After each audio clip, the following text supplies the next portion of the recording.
I chose a tab that I've had open for a long time because it was really far back in my scroll, you know? In the What is it? archives? In the archive. Just it was like The tab archives. 100 and something, I'm guessing. But it is a tab on Wikipedia called Phossy Jaw.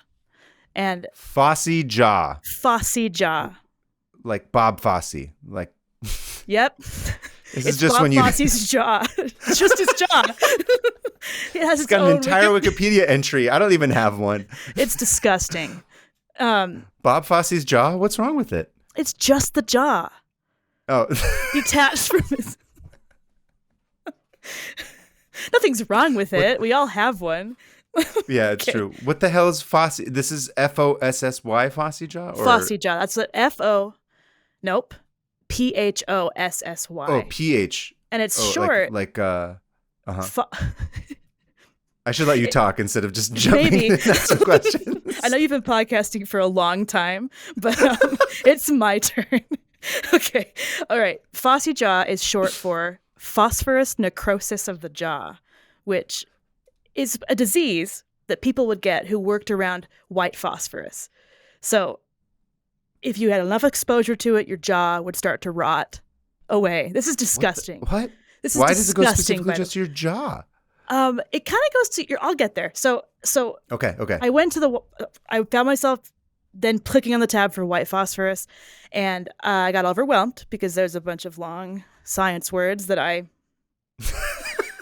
don't know what any of them mean. But I did manage to learn. I managed to learn that it's extremely flammable and extremely toxic, and it ignites. It's like this gooey. It's like kind of waxy, like white stuff, and it right when it's exposed to oxygen, it ignites immediately. Which, of course, as with every human invention, we use it to kill people. The army started using it. And if you've been paying attention to the news lately, you probably have heard how devastating it is on civilians. And it is, make a note of this, against international law to use on. So it's a human rights violation. It's a human rights abuse and violation. They can use it not in cities, and it makes this smoke that like armies can use to mask their movements. So it's kind of dicey. It's like, yeah, you can use it to mask your movements, but like people. Not as like a weapon, but like as sort of like the old like ninja movies where they drop the bomb and then the smoke bomb would show up and then they would just be like whoosh, and then like escape. Way deadlier. Yeah. So it's a pretty gruesome.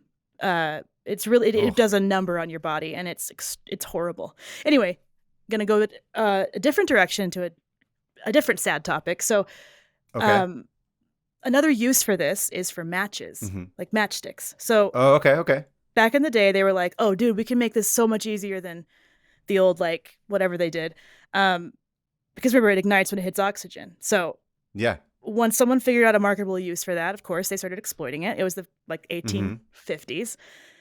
80s. Great time for human rights. So good, children. Great period of progress. Making money, industrialization. It's just human rights. Yeah. Excellent. So matchstick factories. So I'm just going to talk about friction matches because matches have been going on for ancient China, of course. Everything goes back to that. So these matchstick factories started popping up the 1800s and early 1900s, and since many young women in rural areas are like, oh, I can actually go work now because there's these jobs. A lot of them would move to the city to work in factories, which don't. Never a good sign. Yeah. Yeah. My advice to you is don't work in an 19th century factory. Crap. I have a job interview later. I know. Should I cancel it? Yeah. Call back back in time. So imagine that you're a young English girl, all right? Just so ready Already for her Love it. Yeah. her first day on the job at the matchstick factory. You go in and they're like, here's how you do it. You attach all these matches to these like sticks, just pine. Is it pine? You know what? Don't quote me on that. I have no idea. Okay. Some sort of a stick. It doesn't really matter specifically. I'm just going to keep going like this. Just this, yeah. They would like attach them to these like holders. And you just take the holders and you dip them in phosphorus, just phosphorus. And In a 10-hour shift, one person could make 10 million matches. 10 million? Yes. Dear Lord. So these are like basically like the the Pockies, like those like pretzel sticks that are dipped in chocolate, but with phosphorus, and you don't eat them. Well, actually. Oh no! Oh, don't just do wait. it, 1800s English woman who went to work in the factory. No, it's not her. Okay. So yeah, they'd dip these in sulfur and they'd make so many. And one of the very first brand names for these were Lucifers, because English people were like, this smell reminds me of hell. Literally what they said. So anyway, you're this young English girl. Do you want to like give yourself a name? Mm-hmm. My name is now I'm just drawing a blank of English woman's name. Gertrude. Gertrude. Is that an English sounding name? Gertie? How about Gertie? Gertie the matchstick girl? All right. So here we are. Gertie the matchstick girl is wasting away in this factory 10 hours a day, smashed up against everybody. But she's making a little bit of money. Okay. And she's crammed in there with a bunch of other 14, 15-year-old Victorian girls and breathing in. Oh, they're of course they're that young. They're young, point, yeah. Right? Yeah. But you're a freshly exploited child worker. You're so excited to like talk to all these people and, gossip. I'm sure. But it's also like you get to be a grown up kind of, which is fun. I think when you're a kid, you're being treated like an adult, which ironically is what all kids want. Especially when you're a woman in the 1800s, you're like, I finally have a little bit of independence. So you are breathing in, but the whole time it's 10-hour shifts. You're breathing in white phosphorus vapor, and it's just a little bit. But after a while of doing this for 10 straight hours, you start to notice it's getting harder to eat whatever British food they ate. Well, like right. I was gonna say like a slurry. I was like, that's an obvious joke right there. I'm like, I feel that way when I'm having English food as it is, phosphorus or not. Listen, it's sometimes kind of good. It is. But yeah, whatever like slurry of factory food. I don't know. They probably like blood sausage or something. Yeah. Bangers and mash. That sounds fancy for like factory food. Probably they didn't eat that. I'm sure they ate like gruel. I don't know. I'll ask. Yeah, it's gruel. So you'd start feeling like your teeth hurt, Gertie, and you're like, oh, what the? And then you start feeling nauseous like all the time. And then you get up one morning and notice that your gums are swollen, and the pain is so bad that it's radiating along your jaw, and it starts creating abscesses in your mouth and fistulas. And it smells so bad. So Gertie, poor girl. Gertie, go to the dentist. There's no dentist. So teeth would start to fall out if you let it go long enough. And after a few months, the bones in your jaw would start to die. And within it's like rotting away from the inside.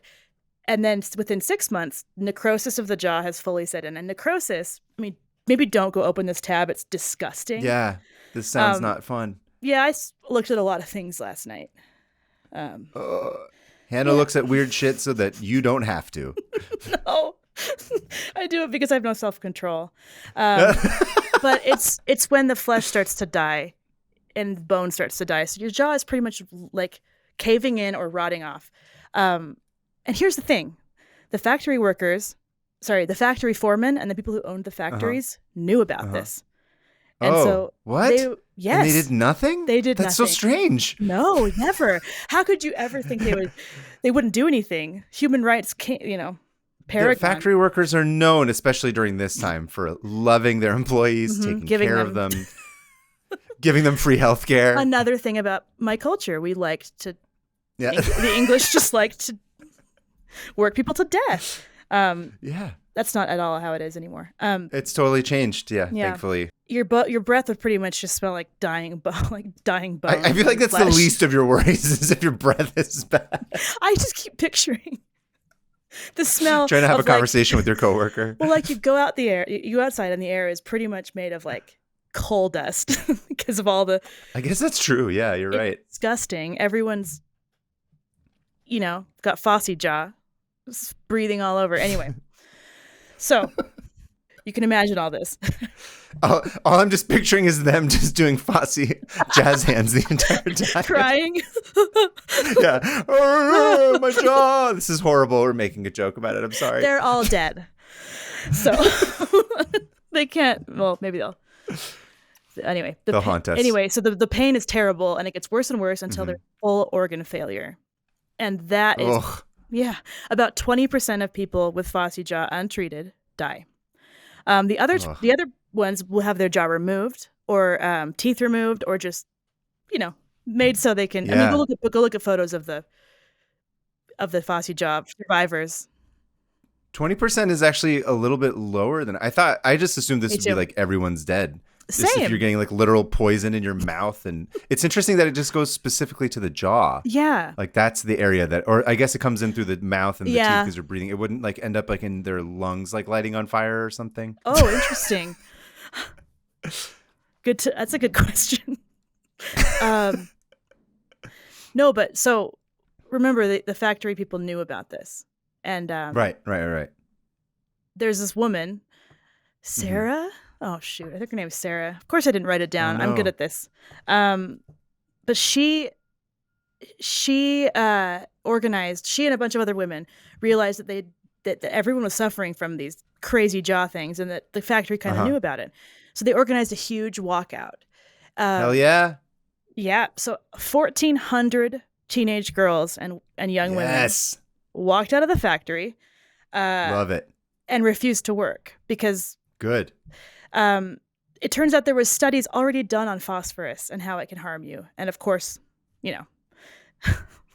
surprise, they didn't tell them. Big business. So there was a bunch of triggers. There's more than just that trigger for the strike. It was also terrible working conditions.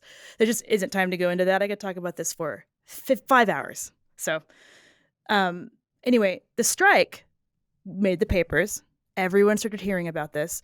And it made everybody angry. So like pretty big famous people were like, hey, we got to make sure these people don't, breathe phosphorus anymore. And 20 years later, they banned it. 20 years? Yes. What the hell were they doing in the meantime? Well, it was all over the world. So England banned it 20 years later. So other places started to ban it. Certain factories chose to use red phosphorus instead, which isn't as bad. Is it any better? Yeah. It's not as bad. No, it doesn't kill you slowly. It kills you quickly. It kills you quickly. It's immediately you die.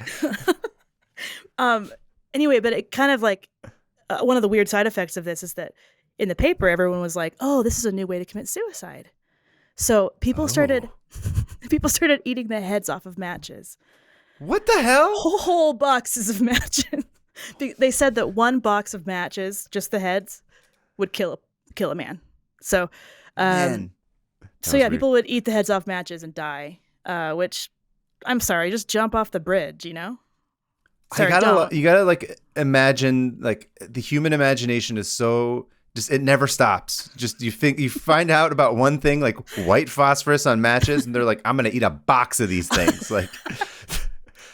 Our creativity knows no bounds when it comes to sickness. And it's insane. When it comes to dying. I mean, as you can it's see, very morbid. Yeah. It's disgusting. I mean, I would probably do it too if I had to live in the 1880s.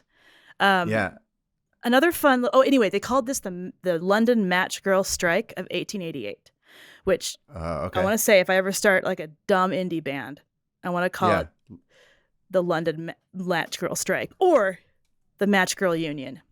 Matchstick Union. Match Girl Union's a good one too. Matchstick Union. I Matchstick like that. Union. That sounds like a Decemberist song or something. Early 2000s twee indie stuff. Anyway. Twee. The word twee. That word always drove me crazy. Really? You hate it? It's so twee. No, it just was funny. It was just like things that were twee. Yeah. Sorry. Anyway, I'm sorry. Continue. No, well, that's pretty much kind of it. I talked really fast through that, so I think I'm done. There's more to talk about. Oh, that's one more thing. Yes. So if you know anything about serial killers and the 1800s, you'll know that 1888 was also the year that Jack the Ripper killed all those women. Right. He's ripping through them. A lot. just just like phosphorus, just absolutely eviscerating these women.